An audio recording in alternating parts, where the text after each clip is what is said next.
Hall की अध्यक्षता में पहुंची है और भारत सरकार के कई पदाधिकारी, joint secretary, additional joint secretary, सभी लोग ऑनलाइन जुड़े रहे। एक मीटिंग राज्य सरकार और नीति आयोग के सदस्यों के साथ की गई। लगभग 2.5-3 घंटे तक कई राज्य के महत्वपूर्ण विषयों पर चर्चाएं की गई और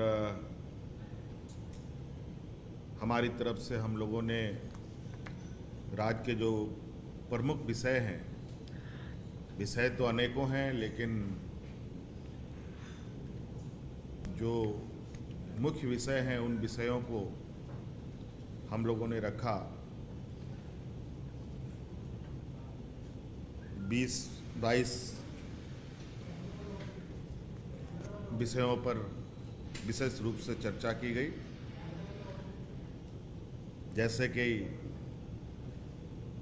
डीवीसी के द्वारा हमारा जो कंसोलिडेटेड अकाउंट फंड से पैसे काटे जा रहे हैं, इस विषय को रखा गया है। लगभग 2800 करोड़ रुपए केंद्र सरकार ने हमारा काट लिया है और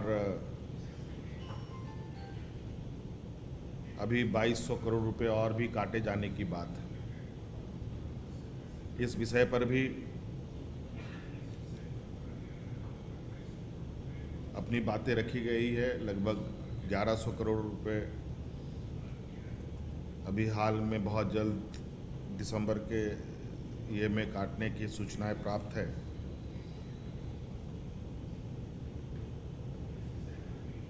इस विषय पर आगे का समाधान डीवीसी को लेकर जब तक ना निकले, इस विषय पर तब तक इस पैसे का काटना केंद्र सरकार बंद करे, ये आग्रह हम लोगों ने किया है। और उसी तरीके से भारत सरकार उपक्रम जो CCL कोल इंडिया कंपनी है, इन कंपनियों का राज्य सरकार को रॉयल्टी जो एड वैलोरम आधारित होता है वो नहीं देना, वासरी में हमें रॉयल्टी नहीं मिलना, सरकारी ज़मीन का मुआवजा नहीं मिलना, इत्यादि कई हजारों करोड़ रुपए का जो बकाया कोल इंडिया के माध्यम से हमें प्राप्त होना है वो हमें प्राप्त नहीं हो रहा है।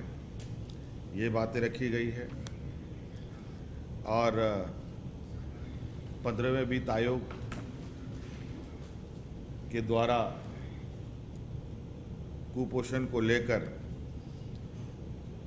लगभग 300 करोड़ रुपए से अधिक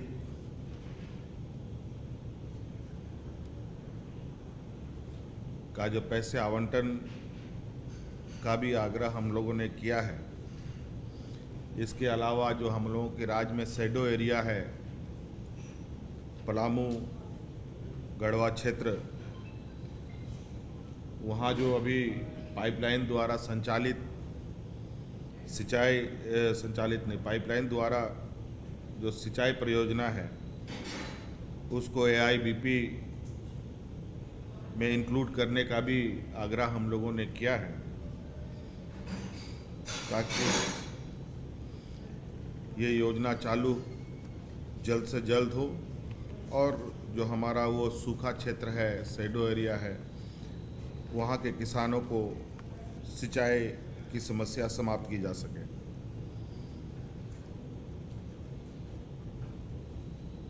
इसके अलावा धनबाद रामगढ़ के लिए IND की 600 करोड़ रुपए की जो परियोजना को स्वीकृत करने का भी अनुरोध हम लोगों ने किया है, जिससे हम लोगों के राज्य में जो दामोदर नदी है वो साफ स्वच्छ हो सके।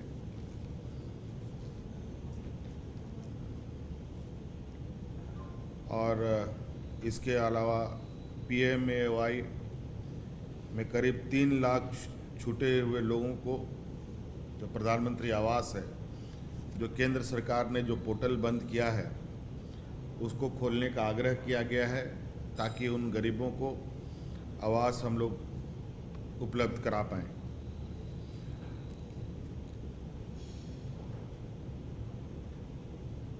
और कोरोना संक्रमण में वैक्सीन को लेकर भी बातें रखी गई है।